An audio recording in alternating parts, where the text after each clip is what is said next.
அவர் என்னை நோக்கி, மனுபுத்திரனே, கர்த்தராகிய ஆண்டவர் உரைக்கிறது என்னவென்றால், பலிபீடத்தை உண்டு பண்ணும் நாளிலே அதின்மேல் தகன பலி இடுகிறதற்கும் அதின்மேல் இரத்தம் தெளிக்கிறதற்குமான கட்டளைகள் ஆவன.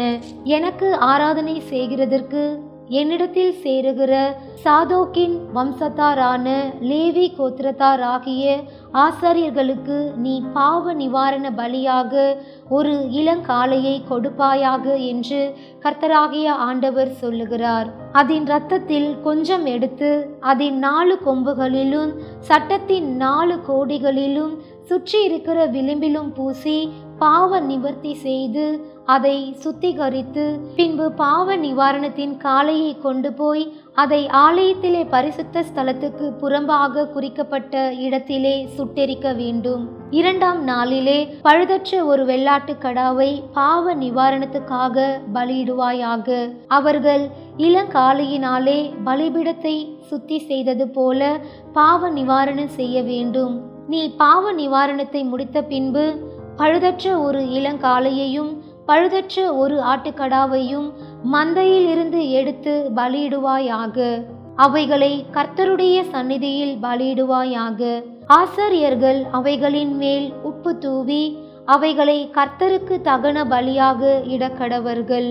7 நாள் வரைக்கும் தினம் தினம் பாவ நிவாரணத்துக்காக ஒரு வெள்ளாட்டுக்கடாவை படைப்பாயாக. பழுதற்றவைகளான இளங்காளையையும் மந்தையிலிருந்து எடுத்த ஆட்டுக்கடாவையும் படைப்பார்களாக. 7 நாள் வரைக்கும் பலிபீடத்தை பாவ நிவர்த்தி செய்து அதை சுத்திகரித்து பிரதிஷ்டை பண்ண கடவர்கள்.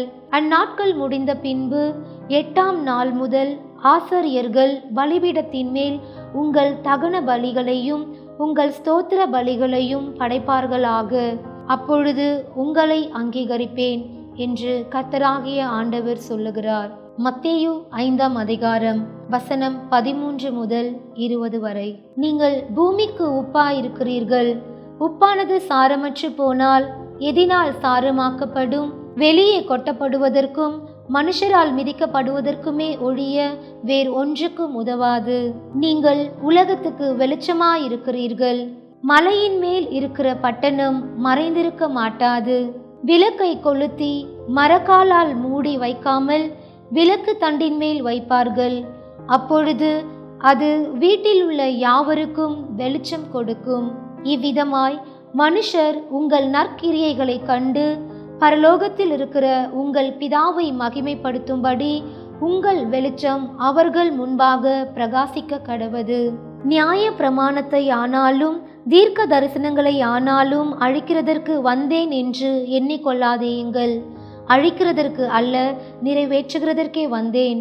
வானமும் பூமியும் ஒழிந்து போனாலும் நியாய பிரமாணத்தில் உள்ளது எல்லாம் நிறைவேறும் அளவும் அதில் ஒரு சிறு எழுத்தாகிலும் ஒரு எழுத்தின் உறுப்பாகிலும் ஒழிந்து போகாது என்று மெய்யாகவே உங்களுக்கு சொல்லுகிறேன். ஆகையால் இந்த கற்பனைகள் எல்லாவற்றிலும் சிறிதானது ஒன்றையாகிலும் மீறி அவ்விதமாய் மனுஷருக்கு போதிக்கிறவன் பரலோக ராஜ்யத்தில் எல்லாரிலும் சிறியவன் எண்ணப்படுவான். இவைகளை கைக்கொண்டு போதிக்கிறவனோ பரலோக ராஜ்யத்தில் பெரியவன் எண்ணப்படுவான். வேத பாரகர் பரிசேயர் என்பவர்களுடைய நீதியிலும் உங்கள் நீதி அதிகமாயிராவிட்டால் பரலோக ராஜ்யத்தில் பிரவேசிக்க மாட்டீர்கள் என்று உங்களுக்கு சொல்லுகிறேன்.